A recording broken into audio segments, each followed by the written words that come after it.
Hi പിച്ചു doctors.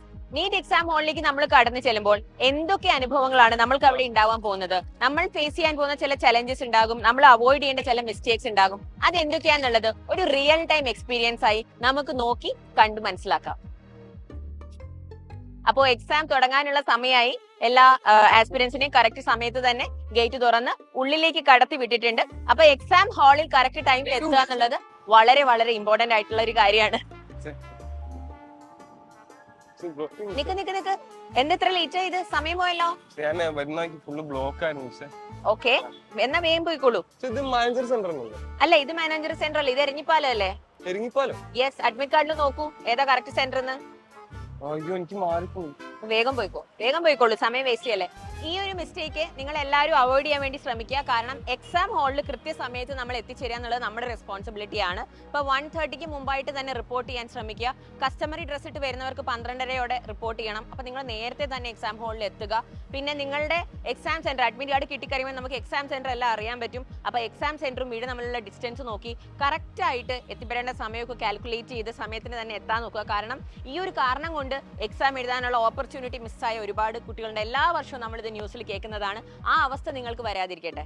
ഇനി നമുക്ക് ബാക്കി നമ്മുടെ എക്സാം സെന്ററിലെ പ്രൊസീജിയേഴ്സ് എന്താണെന്നുള്ളത് നോക്കാം. അപ്പൊ നമ്മൾ എക്സാം ഹാളിലേക്ക് കടന്നു ചെല്ലുമ്പോൾ ഇതുപോലെ നമ്മുടെ ഡ്രസ്സിങ്ങിനെ, നമ്മുടെ അപ്പാരൽസിനെ ഒക്കെ ചെക്ക് ചെയ്യും. അപ്പോൾ shades, cap, bag, fully covered ആയിട്ടുള്ള ഷൂസ് ഇതൊന്നും അലൗഡ് അല്ല. ഇതൊക്കെ വെച്ച് നിങ്ങൾ എക്സാം ഹാളിൽ പോയിട്ടുണ്ടെങ്കിൽ ഡെഫിനറ്റ് ആയിട്ടും നിങ്ങൾ എക്സാം എഴുതാനുള്ള ഓപ്പർച്യൂണിറ്റി നഷ്ടപ്പെട്ടു. അപ്പൊ ഇതൊക്കെ ഒഴിവാക്കുക. അല്ലെങ്കിൽ ഇതൊക്കെ നിങ്ങൾ ഊരി നിങ്ങളുടെ പേരൻസിന്റെ കയ്യിലോ ഗാർഡിയൻസിന്റെ കയ്യിലോ കൊടുത്തിട്ട് എക്സാം സെന്ററിലേക്ക് കയറുക.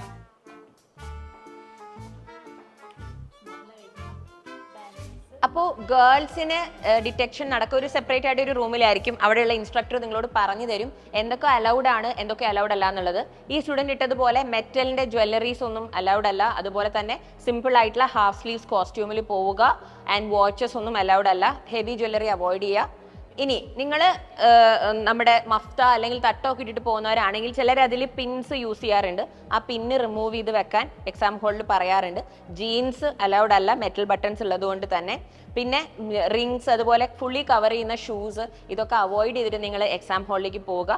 പിന്നെ ഐസിന് പ്രോബ്ലം ഉള്ളവരാണെങ്കിൽ പവർ ഉള്ള ലെൻസസ്, കോൺടാക്ട് ലെൻസസ് അല്ലെങ്കിൽ സ്പെക്സ് യൂസ് ചെയ്യുന്നതിന് കുഴപ്പമില്ല. അപ്പൊ ഇതൊക്കെ ശ്രദ്ധിച്ച് ഈ പ്രശ്നങ്ങളൊക്കെ ഒഴിവാക്കാൻ, ടെൻഷനൊക്കെ ഒഴിവാക്കി നമുക്ക് എക്സാം ഹാളിലേക്ക് കയറി പോവാം. ഞാൻ മറന്നല്ല, കരടിച്ച റെസീറ്റ് വല്ല വേണം. ആധാരം വല്ലാണ്.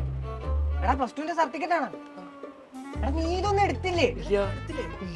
ഇതുപോലെയുള്ള പല ഡിസ്കഷൻസും അനാവശ്യമായ കോൺവെർസേഷൻസും നിങ്ങൾ എക്സാം സെന്ററിൽ എത്തുമ്പോൾ കേൾക്കേണ്ടി വരും. അപ്പൊ ഇതൊക്കെ അവോയ്ഡ് ചെയ്യുക. ഇതിലൊന്നും നിങ്ങൾ ചെവി കൊടുക്കേണ്ട ആവശ്യമില്ല. കാരണം നിങ്ങളോട് ഓൾറെഡി നമ്മൾ ക്ലിയർ ആയിട്ട് പറഞ്ഞിട്ടുണ്ട്, നീറ്റ് എക്സാം ഹാളിൽ പോകുമ്പോൾ നിങ്ങൾ എന്തൊക്കെ കൊണ്ടുപോകണം. നിങ്ങളുടെ admit card, passport size photo for the attendance sheet, post card size photo proforma ഫോമിൽ ഒട്ടിച്ചത്, അപ്പോൾ പ്രൊഫോമ ഫോമും വേണം. അതുപോലെ തന്നെ നിങ്ങളുടെ valid government photo, ID proof വേണം. ഇങ്ങനെയുള്ള കാര്യങ്ങളൊക്കെയാണ് അത്യാവശ്യമായിട്ട് കൊണ്ടുപോകേണ്ടത്. അതൊക്കെ ശ്രദ്ധിക്കുക കേട്ടോ. അതുപോലെ ഇതുപോലുള്ള അനാവശ്യമായ ഡിസ്കഷൻസ് ചെവി കൊടുക്കാതെ സമയം വേസ്റ്റ് ചെയ്യാതിരിക്കുക. എനിക്ക് മോക്ക് ടെസ്റ്റിന് ഫുൾ നെഗറ്റീവ് മാർക്കാണ്. സിലബസ് മാറാണ്ട് എക്സാം നല്ല ടഫായിരിക്കും. ഞാൻ 3 വർഷമായിട്ട് എഴുതുന്നു, ഇതുവരെ കിട്ടിയില്ല. അപ്പോൾ നമ്മൾ എക്സാം ഹാളിലേക്ക് കയറി വരുമ്പോൾ ഇതുപോലുള്ള ഒരുപാട് നെഗറ്റീവ് തോട്ട്സ് നമ്മളെ ഡിസ്റ്റർബ് ചെയ്യുന്നുണ്ടാകും. ഒരുപാട് പേര് ഒരുപാട് കാര്യങ്ങൾ ഡിസ്കസ് ചെയ്യുന്നുണ്ടാകും. അത് നമ്മൾ ശ്രദ്ധിക്കേണ്ട ആവശ്യമില്ല. പിന്നെ എക്സാമിനർ വന്ന് നിങ്ങൾക്ക് നിങ്ങളുടെ ആൻസർ ബുക്ക്ലെറ്റ് തരും. അതിൽ മക്കൾ ആദ്യം തന്നെ ചെയ്യേണ്ടത് ഒരു ടെൻഷനും ഒരു പ്രശ്നവും ഇല്ലാതെ നിങ്ങളുടെ ഡീറ്റെയിൽസ് നിങ്ങൾ കറക്റ്റായിട്ട് ഫില്ല് ചെയ്യുക എന്നുള്ളതാണ്. അത് വളരെ ഇമ്പോർട്ടൻ്റ് ആണ്. അതായത് നിങ്ങളുടെ റെസ്പെക്റ്റീവ് നമ്പേഴ്സ്, നിങ്ങളുടെ ഡീറ്റെയിൽസ് ഒക്കെ വൃത്തിയായിട്ട് അതിൽ എൻട്രി ചെയ്യുക. നിങ്ങളുടെ സിഗ്നേച്ചർ, ഇതൊക്കെ വളരെ ഇമ്പോർട്ടൻ്റ് ആണ്. അതെല്ലാം ഫില്ല് ചെയ്തതിന് ശേഷം എക്സാമിനർ നിങ്ങൾക്ക് ഇൻസ്ട്രക്ഷൻ തരും. കറക്റ്റ് ഏത് സമയത്താണ് നിങ്ങൾ ആൻസർ ചെയ്യാൻ വേണ്ടി തുടങ്ങേണ്ടത് എന്നുള്ളത്. ആ ഇൻസ്ട്രക്ഷൻ കിട്ടിക്കഴിയുമ്പോൾ ഉടനെ തന്നെ നിങ്ങൾ നിങ്ങളുടെ ആൻസർ ചെയ്യാൻ വേണ്ടിയിട്ടുള്ള പ്രോസസ്സ് സ്റ്റാർട്ട് ചെയ്യുക. ഉടനെ തന്നെ ക്വസ്റ്റ്യൻ പേപ്പർ മുഴുവൻ നോക്കി അയ്യോ ഭയങ്കര ടഫാണല്ലോ, എനിക്കൊന്നും അറിയില്ല എന്നുള്ള ആ ഒരു ആറ്റിറ്റ്യൂഡിൽ നിൽക്കാതെ റിലാക്സ് ചെയ്ത്, അങ്ങനെ ഭയങ്കര ടെൻഷനും സ്ട്രെസ്സും വരുമ്പോൾ നമ്മൾ എന്ത് ചെയ്യണം? ഭയങ്കരമായിട്ട് വേർക്കുന്നു അല്ലേ? പെട്ടെന്ന് ആദ്യത്തെ ആ ഒരു സെറ്റ് ഓഫ് ക്വസ്റ്റ്യൻസ് കാണുമ്പോൾ തന്നെ നമ്മൾ ചിലപ്പോൾ ബ്ലാക്ക് ഔട്ട് ആയിന്ന് വരാം അല്ലേ? അപ്പം നമ്മൾ എന്ത് ചെയ്യണം? നല്ല പോലെ ഡീപ് ബ്രെത്ത് എടുത്ത് ആ ബ്രെത്തിനെ പതുക്കെ ഒരു 5 പ്രാവശ്യം ബ്രീത്ത് ഇൻ ബ്രീത്ത് ഔട്ട് ചെയ്യുക. അത്രയൊക്കെ സമയം മക്കൾക്ക് ഉണ്ട്. ഒരുപാട് റഷ് ചെയ്തൊന്നും ചെയ്യണമെന്നില്ല. പിന്നെ ചില മക്കൾ വന്ന് പറയുന്ന കാര്യമാണ്, ഞാൻ ചില ക്വസ്റ്റ്യൻസ് ഞാൻ വിചാരിച്ചു മാം ഭയങ്കര ടഫാണ്, അപ്പോൾ ലാസ്റ്റ് മിനിറ്റിൽ ചെയ്യാമെന്ന് വിചാരിച്ചു. പക്ഷെ പിന്നീട് ആ ക്വസ്റ്റ്യൻസ് എനിക്ക് ലാസ്റ്റ് മിനിറ്റിൽ റഷായി, ഞാൻ മാർക്ക് ചെയ്ത് അങ്ങോട്ടും ഇങ്ങോട്ടൊക്കെ മാറിപ്പോയി. അപ്പോൾ എപ്പോഴും കുട്ടികൾക്ക് നെഗറ്റീവ് മാർക്കിംഗ് വരുന്നത് ഈ അവസാന നിമിഷം മാർക്ക് ചെയ്യുന്ന ക്വസ്റ്റ്യൻസിൽ നിന്നാണ്. അപ്പം നമ്മൾ എന്താ ചെയ്യുക? ഏതെങ്കിലും ഒരു ക്വസ്റ്റ്യനിൽ അങ്ങനെ നിങ്ങൾക്ക് ഭയങ്കര സംശയം ഉണ്ടെങ്കിൽ അതവിടെ വിടുക. പക്ഷെ അത് എപ്പോൾ സോൾവ് ചെയ്യുന്നോ അപ്പം തന്നെ നിങ്ങൾ അതിൻ്റെ ആൻസർ OMR മാർക്ക് ചെയ്യുക. അപ്പോൾ ഇതൊക്കെ എൻ്റെ മക്കൾ ശ്രദ്ധിക്കണം. എക്സാം ഹോളിൽ ഇതുപോലെ വളരെ സ്ട്രെസ് ഉണ്ടാകുമ്പോൾ കുറച്ച് വെള്ളം കുടിക്കുക, അല്ലെ ഒന്ന് റിലാക്സ് ചെയ്യുക. പിന്നെ ഒരു സെഷൻ ചെയ്ത് കഴിഞ്ഞു, നിങ്ങൾക്ക് തീരെ പറ്റുന്നില്ല, ഭയങ്കരമായിട്ട് നിങ്ങൾ അങ്ങ് തളർന്നെങ്കിൽ നിങ്ങൾക്കൊന്ന് മുഖമൊക്കെ ഒന്ന് കഴുകി വരാൻ പെർമിഷൻ ചോദിക്കാം. ഓക്കെ, ഒന്ന് ഫ്രഷ് ആയിട്ട് തിരിച്ച് നിങ്ങളുടെ എക്സാം ഹോളിലേക്ക് വരിക, വീണ്ടും വന്നിരുന്ന് ഫ്രഷ് ആയിട്ട് അടുത്ത സെഷൻ ചെയ്യുക. ഓരോ പ്രാവശ്യം OMR ഫില്ല് ചെയ്യുമ്പം ഇപ്പം സെഷൻ വൈസ് ആണ് ഫില്ല് ചെയ്യുന്നതെങ്കിൽ നിങ്ങൾ ഏറ്റവും നല്ലൊരു മെത്തേഡ് ഇതാണെന്ന് എനിക്ക് തോന്നുന്നു. ആദ്യത്തെ ഒരു 5 ക്വസ്റ്റ്യൻ ബയോളജിയുടെ ഫില്ല് ചെയ്തു, സുവോളജിയുടെ ആദ്യത്തെ 5 ക്വസ്റ്റ്യൻസ് നിങ്ങൾ സോൾവ് ചെയ്തു. അപ്പോൾ ഉടനെ തന്നെ അത് നിങ്ങളുടെ OMRലേക്ക് മാർക്ക് ചെയ്യുക. 1 is this, 2 is this, 3 is this എന്നുള്ളത് ആയിട്ട് കറക്റ്റ് ആയിട്ട് 5 ക്വസ്റ്റ്യൻസ്, പിന്നെ നെക്സ്റ്റ് 5 ക്വസ്റ്റ്യൻസ്, അങ്ങനെ സെറ്റ് വൈസ് ആയിട്ട് മാർക്ക് ചെയ്ത് പോയാൽ നിങ്ങൾക്ക് OMR മാർക്ക് ചെയ്യുന്നതിലുള്ള മിസ്റ്റേക്കുകളും അവോയ്ഡ് ചെയ്യാൻ വേണ്ടി പറ്റും.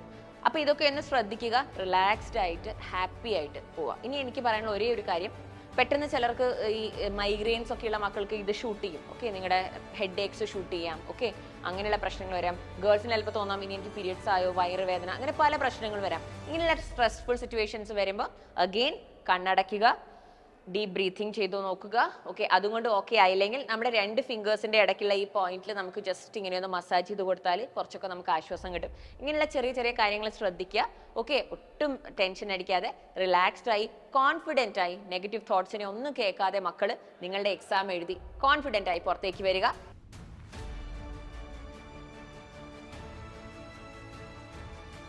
അപ്പോൾ എക്സാം ഹോളിലെ ടൈം മാനേജ്മെന്റിനെ കുറിച്ച് നിങ്ങൾ എന്തൊക്കെ ക്യാരി ചെയ്യണം, എന്തൊക്കെ ചെയ്യണം, എന്തൊക്കെ മിസ്റ്റേക്സ് അവോയ്ഡ് ചെയ്യണം, ഇതൊക്കെ നമ്മൾ പറഞ്ഞു തന്നിട്ടുണ്ട്. ഇതുപോലെ കോൺഫിഡൻ്റ് ആയി അനാവശ്യമായി ടെൻഷനുകളും കൺഫ്യൂഷൻസും ഒഴിവാക്കി മക്കൾ പോയി എക്സാം എഴുതുക, അടിപൊളിയായിട്ട് പെർഫോം ചെയ്യുക. All the very best.